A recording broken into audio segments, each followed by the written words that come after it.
This channel does not promote any violent, harmful, or illegal activities. All content provided by this channel is meant for an educational purpose only. অভিষেকের শান্তিনিকেতনে পুরসভার notice 1 মিনিটের মধ্যে ছিল বাউন্সাররা। গতকাল বিকেলে notice দিতে অভিষেক বন্দ্যোপাধ্যায়ের হরিশ মুখার্জি রোডে শান্তিনিকেতন বাড়িতে যান পুরসভার দুজন ইঞ্জিনিয়ার। অভিষেক বন্দ্যোপাধ্যায়ের বাড়ির কর্মীরা সেই নোটিশ নিতে অস্বীকার করেন। এরপর বিকেল 5:10 নাগাদ পুরসভার ইঞ্জিনিয়াররা গেটের পাশে নোটিশ সাঁটিয়ে ছবি তোলেন, কিন্তু 1 মিনিট পরেই সেই ছবি ছিঁড়ে দেয় অভিষেকের বাউন্সাররা। লিপস অ্যান্ড বাউন্সের নামে থাকা জমিতে নতুন বিল্ডিং তৈরি করে ব্যক্তির বাস কিভাবে 7 দিনে তথ্য জানাতে বলে নোটিশ কলকাতা পুরসভার। তবে নোটিশ দেওয়ার 1 মিনিটের মধ্যেই তা ছিঁড়ে ফেলে দেয় অভিষেকের বাউন্সাররা।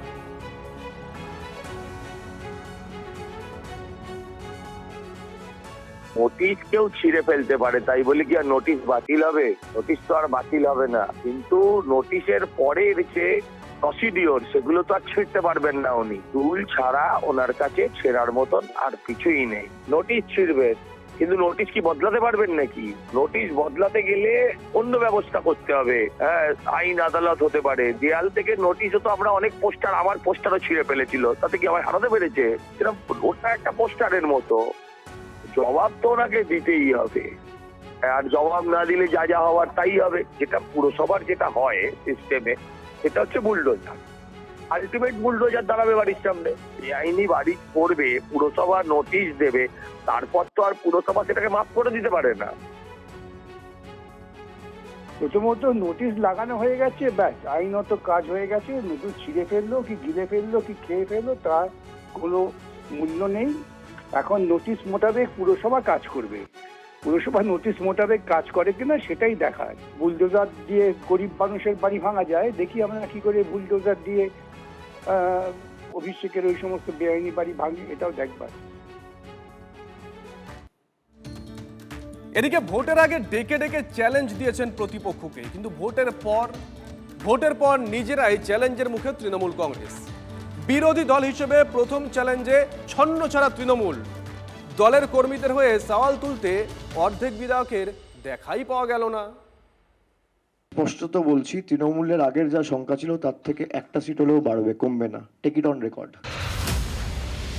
চ্যালেঞ্জের ডাহা ফেল জোড়াফুলের সর্বভারতীয় সাধারণ সম্পাদক। বাংলার মানুষের আঙুলের খোঁচায় ক্ষমতা হারিয়েছে তৃণমূল কংগ্রেস। তারপর থেকে শুরু হয়েছে ভোট পরবর্তী হিংসার কাঁদুনি। ভোট পরবর্তী সন্ত্রাস, হকার উচ্ছেদ নিয়ে দলকে আন্দোলনে নামার বার্তা দিয়েছেন মমতা বন্দ্যোপাধ্যায়। সেই হিসেবে বুধবার ছিল বিরোধী তৃণমূলের প্রথম কর্মসূচি। খাতায় কলমে 80 বিধায়ক, কিন্তু আন্দোলনে মাত্র এই কজন। বাকিরা কোথায়? দল থেকেই নির্দেশ দেওয়া হয়েছে যে এখানে কয়েকজন এই কর্মসূচি হবে, বাকিরা গ্রামে, এলাকায়, জেলায়, শহরে, তাদের সেই এলাকাগুলোতে যেতে হবে যেখানে আরো বেশি করে এই ধরনের ঘটনা ঘটে আছে। মানুষের সঙ্গে থাকা, থানার সঙ্গে একটা কোঅর্ডিনেশন। নিজেদের কর্মীদের হয়ে গলা ফাটাতে কেউ এলেন না। মুখপাত্র বললেন বাকিরা জেলায় জেলায় আন্দোলনে, কিন্তু এমন কোন ছবি যে কোন জেলা থেকে চোখে পড়ল না। সেনাপতির চ্যালেঞ্জের মতো প্রথম প্রতিবাদ সভাও যে ডাহা ফেল। বিভিন্ন এলাকায় অসংখ্য কর্মীকে আজকে মেরে ধরে এলাকা ছাড়া করে দেওয়া হয়েছে। তারা বিভিন্ন জায়গায় গিয়ে খাবার পর্যন্ত জোগাড় করতে পারছেন না, তারা বিভিন্ন জায়গায় ঘুরে ঘুরে বেড়াচ্ছেন। বিরোধী দলনেতা ভোট পরবর্তী সন্ত্রাসের অভিযোগ করেই যাচ্ছেন। বিধানসভাতেও একই দাবি করেছিলেন। ঠিক সেই সময় রাজ্যের নতুন মুখ্যমন্ত্রী একটা প্রস্তাব দিয়েছিলেন বিরোধী দলনেতাকে। সেই ব্যবস্থা করুন যাতে করে বর্ষা ফিরে আসে, মানুষ তার নিজের বাড়িতে ফিরতে পারে।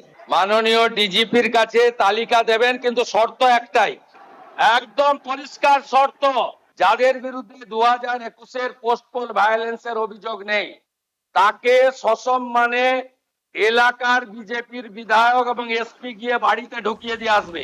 বিরোধী দল আদৌ কোনো তালিকা জমা দিয়েছে কি, নাকি সবটাই হাওয়ায় ভাসানো? প্রশ্ন তো থাকবেই, কারণ যে 10 জনের মৃত্যুর অভিযোগ তৃণমূল তুলেছে তার তথ্য তালাশে গিয়ে দেখা যায় গল্পের গরু গাছে উঠেছে। সেই ঘটনা ইতিমধ্যেই আপনাদের আমরা দেখিয়েছি। আমাদের 10 জন একনিষ্ঠ সহকর্মীকে নির্মমভাবে হত্যা করেছে। 10 জনের তালিকায় প্রথম নাম কার? এন্টালির তাপস নস্কর, TV9 বাংলা পৌঁছেছিল এন্টালের খুন হওয়া তাপস নস্করের বাড়ি। প্রমোটিং বশতই, রাজনীতির কোনোতেই কারণ নেই। এটা সত্যতা বছর নেটু ওর কাছ থেকে খুব অনেকদিন আগে থাকতে ওকে মারার প্ল্যান করেছিল। যারা আমার বাবাকে খুন করছে সবাই তৃণমূল করতো। আসলে মিথ্যের ভিত খুব দুর্বল হয়। বিধানসভায় তৃণমূল বিধায়কদের আন্দোলনও কি সেই ইঙ্গিতটাই দিল? অর্ধেকের কম বিধায়ক নিয়ে মাত্র আধ ঘন্টায় শেষ ছন্ন ছাড়া তৃণমূলের বিক্ষোভ কর্মসূচি। সৌরভ গুহর রিপোর্ট, TV9 বাংলা।